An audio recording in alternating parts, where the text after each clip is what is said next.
And hey everybody, welcome to the briefing room. I'm ABC's Devin Dwyer on this very cold Thursday in many parts of the country. Great to have our White House reporter and soon-to-be birthday girl, Jordan Phelps, with us. We were celebrating earlier, Jordan, so great to have you here.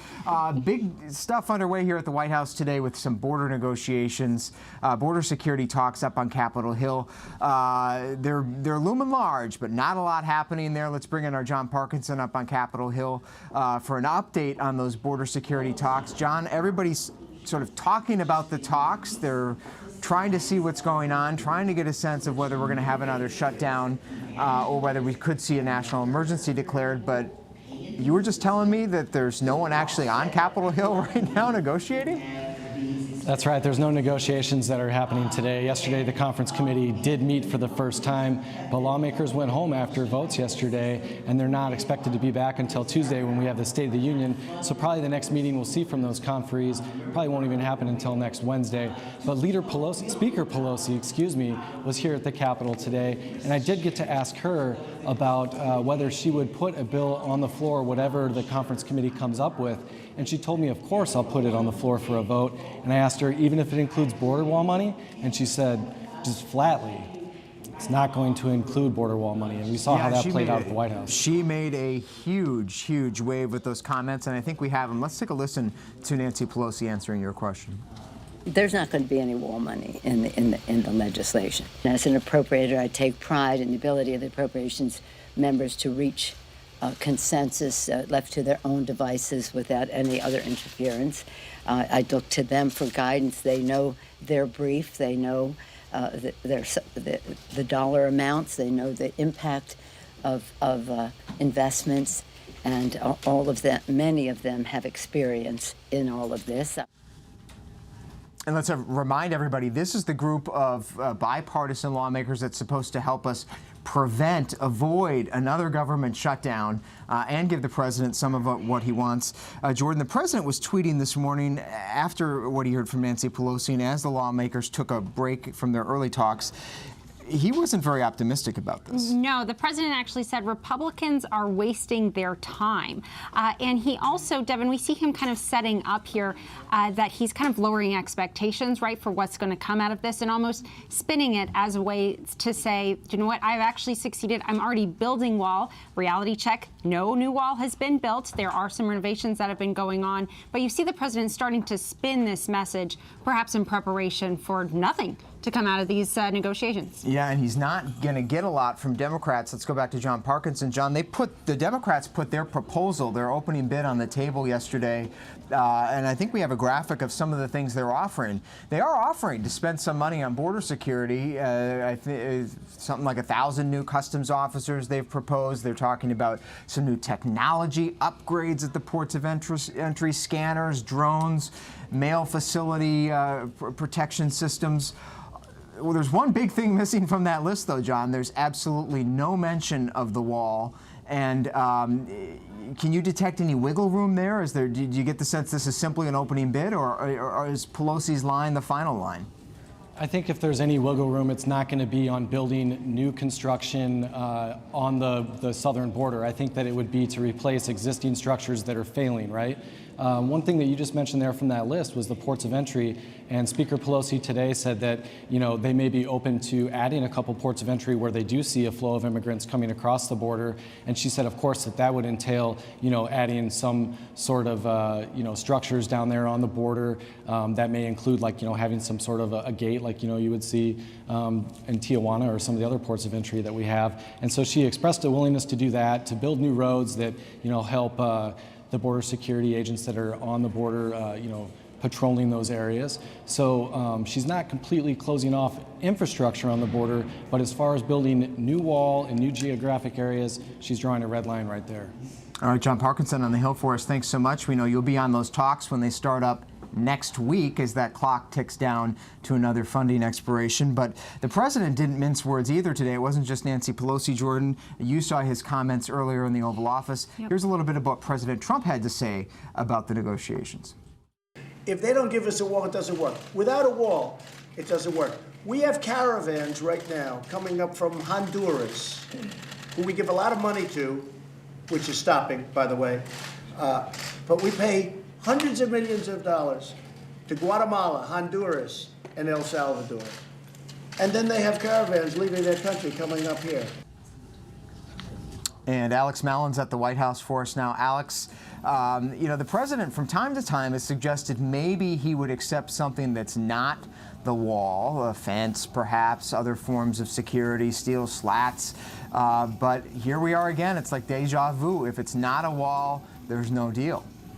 Yeah, and I remember actually last week, it was a week ago today, that I was outside with Kellyanne Conway briefing reporters, and she admonished one of our colleagues because the colleague cited a poll that she read that said that the approval for a wall, the public approval in terms of support for a wall has been down recently. And Kellyanne Conway looked at the reporter and said, well, you call it a wall, and that's wrong. It's wrong. You're not polling the right thing. And again, this is one of those, yet another instance of the president really undermining the public relations strategy that has been given to his aides. But I think that what you heard there in that clip is potentially a preview of what we can expect to hear from him in that State of the Union. I think that he and the White House team here really sees that as a last-ditch chance to make a public case on that major platform for a wall to the American people. Yeah, it's going to be quite a spectacle next Tuesday night when he addresses the joint session of Congress, just days before the government's set to shut down again, Alex. Of course, he's also talked about pulling the trigger on a national emergency, something that even members of his party have been skeptical of. What's your sense on that? If they declare a national emergency, does that basically resolve this issue, take it off the table? Does the government get funded, or could we see a shutdown and a national emergency? Well, what's interesting is that I don't think we've heard the president even threaten the shutdown since last Friday in the Rose Garden. He's more moved over to that, I'll just declare a national emergency if we reach that February 15th deadline and I don't have that wall money. But even as Jordan pointed out earlier, he seems to potentially be moving away from that and saying, I've already built the wall. There's already large sections of wall being built. And it kind of reminds me of when last year when they had to declare the opioid public health emergency and ended up not being exactly what the White House said it was going to be. It was not that public declaration, that major declaration that would have made all those new funds available. It was more a PR stunt in the end. All right, Alex Mallon for us at the White House, staying on the case. Alex, thanks so much. And Jordan, as Alex was just saying there and you mentioned earlier, just so everybody's on the same page, the president has constructed no new miles of wall. He's, I think, upgraded some 30 miles. There's been 70 miles of concertina wire laid out, but there hasn't been any new wall despite his tweets. Absolutely no new wall. And what's also remarkable, we've really seen the president move on the expectation of what the wall would be. During the campaign, he laid out this idea that it was going to cover the entire 2,000-mile border between the U.S. and Mexico. But now we understand it to be more about 200 or so miles that the administration is looking to build. That is far from being a wall from sea to shining sea. And the president talking a lot this morning in a tweet storm about the conditions along the border as well. Let's bring in our immigration reporter, Quinn Owen, who's spent a lot of time down there in Texas along the border doing some reporting. Quinn, I want to ask you about a couple things. First of all, the president was tweeting that crime in Mexico has been off the charts and creating these horrific conditions that's spilling across the border. There are some wrinkles to that could be problematic for the president, right? If he basically makes the case that it's so dangerous in Mexico, it could undercut his argument with these asylum seekers. Well, that's exactly right, Devin, because he's saying that asylum seekers need to go back and wait in Mexico for their claims to process. If he's also saying it's not a very safe place for them to stay, it's not something that the U.S. typically agrees to have asylum seekers who are trying to avoid violence and, in some cases, persecution in their home countries go back to a country that's not safe at all. Would be more difficult to stand up to a legal challenge in court. Meanwhile, you've been tracking a very dramatic story that's unfolding in Texas right now. The government says that, as advocates say rather, that as many as 30 detainees in U.S. custody, immigrants that have come across, are staging a hunger strike. The government says 11 of them, by their count, but some of them are now being force-fed. That's right. There is a group in El Paso that is on a hunger strike. They've been on a hunger strike for about a month now, and 6 of them ICE says they've obtained court orders to force feed them. I just spoke with some of the volunteers who have been meeting with these advocates, or been meeting with these detained migrants, and they say this involves wheeling them from their holding cells in the detention facility down to a medical unit because they can't walk, and then inserting a tube through their nose to feed them while they're on this hunger strike. And this has been going on in some cases for a couple of weeks now. And what are they protesting exactly or trying to draw attention to through this action? Well, they're protesting the circumstances of their detention. They're hoping to get released on parole while their claim for withholding removal processes. Remember, these are people who are up for deportation. They're trying to get that stopped. They want to get released on parole so they can go through the legal process to get the permission to stay in the U.S. Now, immigration lawyers and advocates say that those parole processes, those alternatives to detention, are very effective, and there are studies that support that return rates, people coming back to finish up the process, are in the 80 to 90%. You know, people come back and they finish up their claim once they're released on parole. The Trump administration disagrees with that. When I've brought up alternatives in conversations with the Department of Homeland Security, they completely reject the notion that alternatives are a viable option. There's a huge backlog, and they complain that they don't show up in large part because of that backlog, and they refuse, at least at this point, to fund more immigration judges to sort of expedite that. Quinn Owen, thanks so much. Terrific reporting. We know you'll stay on it at abcnews.com. Shifting gears now to the 2020 race for president. Obviously, immigration, a hot topic there, Jordan. Yes. We've been catching up here in the briefing room with a number of potential Democratic candidates for president to take on Donald Trump. And today we had the opportunity to speak with a man who would be the youngest president ever elected here in the United States at 37 years old, Mayor Pete Buttigieg of South Bend, Indiana. Here's a little bit of our conversation. It's great to have you, Mr. Mayor. So, got to start, you have to set us all straight on your Maltese last name, how to pronounce it, maybe one of the most mispronounced in politics. Give us a lesson. Yeah, it's pronounced Buttigieg. Believe it or not, it's a very common name in Malta, where my dad immigrated from. But around South Bend, they mostly just call me Mayor Pete. Is it true? I saw somewhere online, too, that it translates to Lord of the Poultry. I think that's right, yeah. Talk a little bit about how you can appeal to millennials in ways that some of these older Democrats maybe cannot. Well, look, I will be the current age of the current president in 2054. God willing, I will be here in 2054. And when you think about that, when you're picturing that future, not as a theoretical thing, but as part of your life that you're preparing for, I think you just come at the world differently. You have a different sense of urgency. You know, coming from the generation that grew up with school shootings happening all over the country, coming from the generation that provided most of the people who served, as I did, in the wars after 9/11, and the generation that's dealing with climate change. We're already facing it, and those impacts are going to accelerate. So I think you just have a different attitude when you understand that these issues about the future are not somebody else's problem. They are personal. All right, let's talk about climate change. The Green New Deal seems to be the buzzword of the early months here of the primary campaign. What does a Green New Deal look like to you? Well, I think I like it. I think the Green New Deal right now is more... What is it? Well, it's more of a goal than it is a policy, right? There are a lot of different ways that you could organize around this, but the fundamental idea that we need energy independence, we need to do something about carbon, and in the process of doing that, if we do it right, we can create a lot of jobs by reimagining how we get our energy in this country. I mean, if our country was able to send people into space, we can absolutely make sure that renewable power is available to more homes and to American industry. And the reality is we have to. Look, as a mayor, I have had to deal with climate change in all kinds of different forms, from extreme flooding and rainfall events that have hit our community to the heat and cold. This is not just a story playing out on the North Pole. This is something that is now hitting American Midwestern cities. And my generation will be on the business end of climate change. So we better start doing something different. What we've done before has just not been good enough. Now, one of the critical questions that Hillary Clinton faced in the 2016 campaign is what we should call her husband if she won. Would he be the first dude? Would he be the first mate? Bill apparently preferred first man. Have you and Chasten talked about how you might call him if you take the White House? Well, he's already got this role in our community. He's the first gentleman of South Bend, and people have embraced him as somebody who's in that role. So I guess we'll go with that, but I suppose it's up to him. I like the ring of first gentleman. First gentleman. It's got a real ring to it there, Devin. He liked it better than first dude. So we'll see. But it was great to meet Mayor Pete. We'll have the full interview coming up a little bit later here on ABC News Live and on abcnews.com.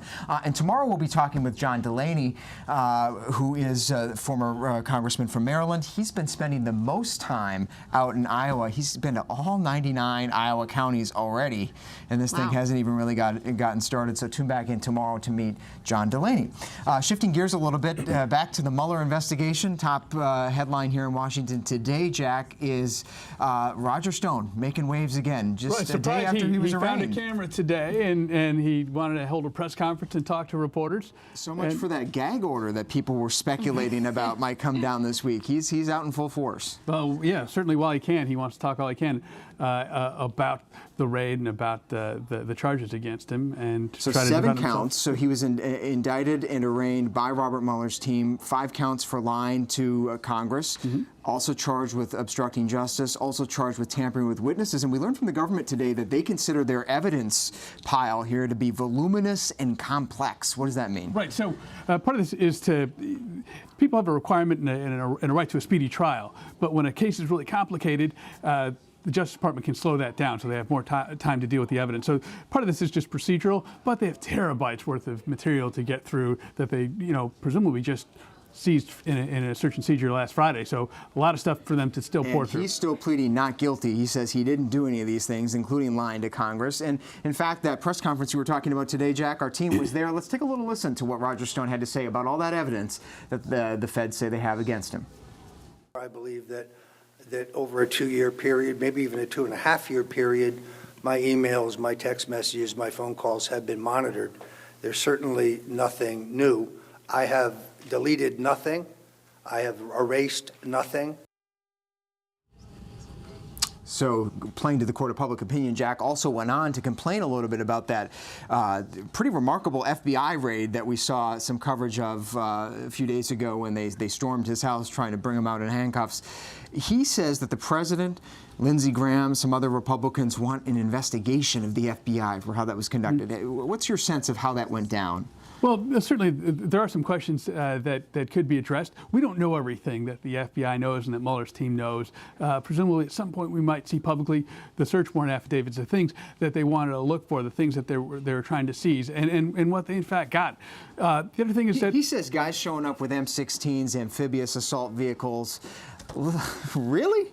That's his take on this, that it was totally unnecessary and for show. Right. Well, so in any sort of law enforcement operation, the first thing is to do it safely. So they never assume anything. There's no such thing as routine. So they're not going to assume everything's going to go to plan. Their guns behind. Well, right. They're federal agents. They have to carry their guns, right? They're never going to just sort of, well, oh, I forgot it when they need it. So they have to have them, and they have to wear bulletproof vests. That's part of the job. So, they want to do it safely. They want to do it effectively. So the other thing they were doing is they were going to search the house. So they want to have enough manpower to be able to do that and do it in a timely manner. So, and what is there any precedent for the President of the United States requesting or seeming to suggest he's open to some sort of a review of an FBI raid of this order? That seems pretty unusual. It's pretty unusual. He is the chief executive, so he can initiate things like that or ask that they be done. But given the nature of this case and how it bears on his campaign and the Russia intrusion, broader investigation, it is unusual for this president to be sort of sticking his nose into this in this manner. Are you watching it closely over there, Jordan? Absolutely. This is top of the docket over at the White House. But again, this is a story that the White House has since tried to distance the White House from altogether, saying has nothing to do with the president. But of course, we know Roger Stone is one of the president's close political advisors for decades. A longtime ally. We shall see when they go to trial. If they go to trial, who knows? Perhaps there could be some sort of a plea agreement before they get to that. But Jack, I know you stay on the case. And you're reminding me, Jack, with your fleece there, that it's really cold outside. We were talking about politics here, but everybody in this town is talking about the cold, as I'm sure many of you are, wherever you are. And so today we wanted to sort of take our hats off to all those, tip our hats to all those working outside, the airline workers, the construction workers, and especially our law enforcement and military who are standing guard all around the country and around the world in these cold temperatures today. Let's take a live look, or look earlier this morning today over at Arlington National Cemetery, and we'll leave you with this picture. The old guard at Arlington standing watch in these frigid January temperatures at the Tomb of the Unknowns. We'll see you tomorrow.